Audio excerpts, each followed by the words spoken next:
Welcome back to the second half of the review. This half should be a lot shorter.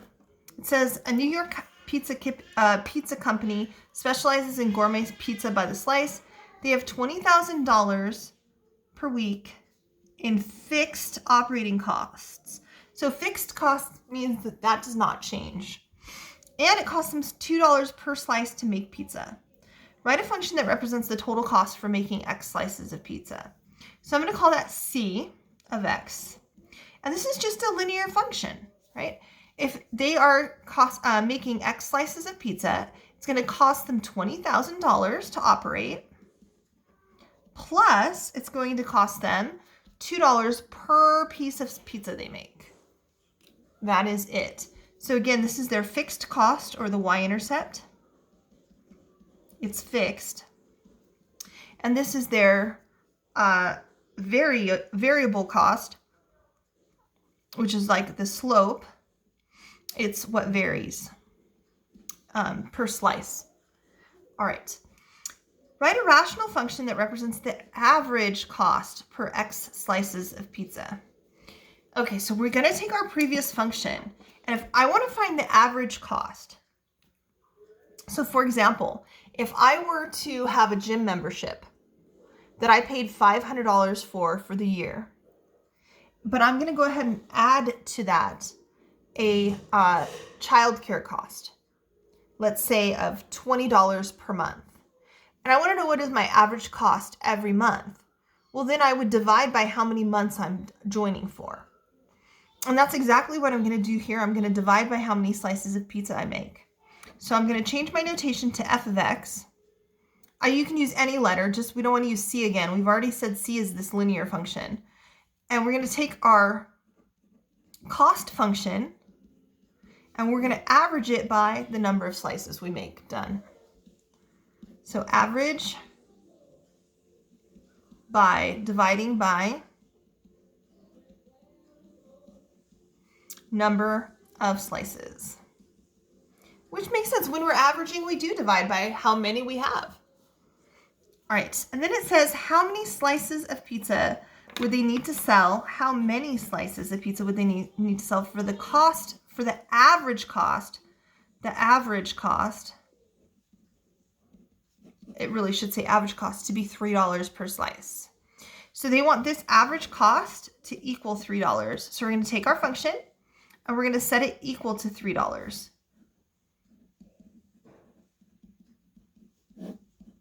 And that's how we set it up, right? The average cost, we're going to sub in 3. And we want this to equal $3 a slice. So to solve this, remember, we have to get x out of the denominator. So I'm going to multiply both sides by x. And my x's will cancel. I get 3x equals 20,000 plus 2x. And then I'm going to solve this by moving all of my x's to one side. And I get x equals 20,000. So they would need to sell 20,000 slices of pizza, which might sound like a lot, but if you think about it, this is for a weekly cost. So if they were to divide that 20,000 by 7 days, they'd have to sell 2,857 slices a day. And if you think about it, a pizza has like 10 or 12 slices. Let's say that it has 10 slices. So if we divide that by 10, we only have to sell 286 pizzas about. All right, long division. You can either use synthetic or long division. I'll do both. This is a review. I will say on the final, you must use long division because there is a leading coefficient right there, okay? But I will do both ways. I will do long division, which is 2x cubed minus 4x squared minus 15x plus 4 divided by x plus 3. And then I'll also do synthetic division, which is we're going to take this x plus 3, we're going to switch the sign, and we're going to only write our coefficients. So it's 2, negative 4, negative 15, and then 4. All right, doing long division, you're looking at only these two terms, and you're thinking, what do you need to multiply x by to get 2x cubed? So you definitely have to multiply by a 2, And then x times what is x cubed? And it's x squared. So we multiply back. Don't forget you have to distribute to both terms. 2x cubed plus, that would be 3 times 2x, that's 6x squared. And then remember, when we're doing long division, we always subtract to find the remainder. Those are going to cancel. These are both negative. That gives me negative 10x squared. And I'll bring down my next term of negative 15x. Now I'm thinking, what do I need to multiply x by to get negative 10x squared? I definitely need a negative 10, and then x times x will give me x squared.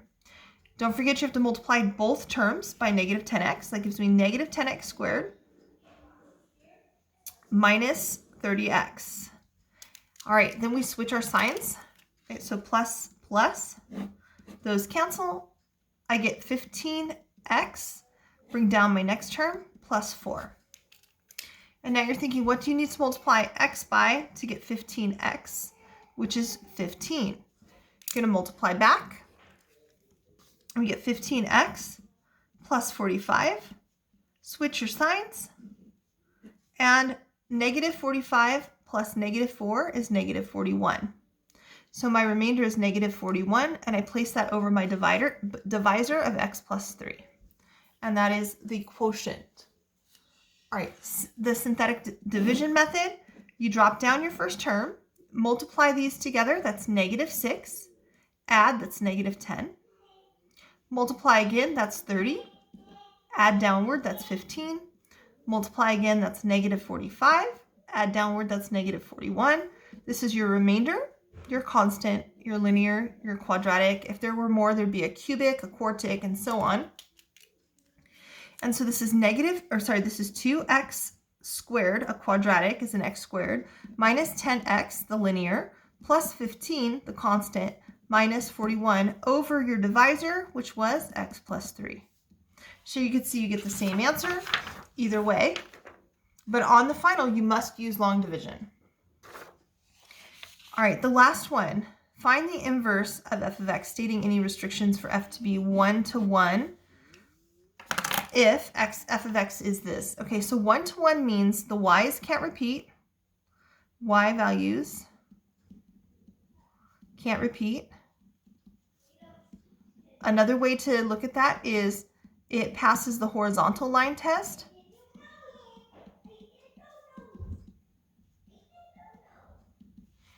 And then even a third way to look at it is that both the original and the inverse will be functions.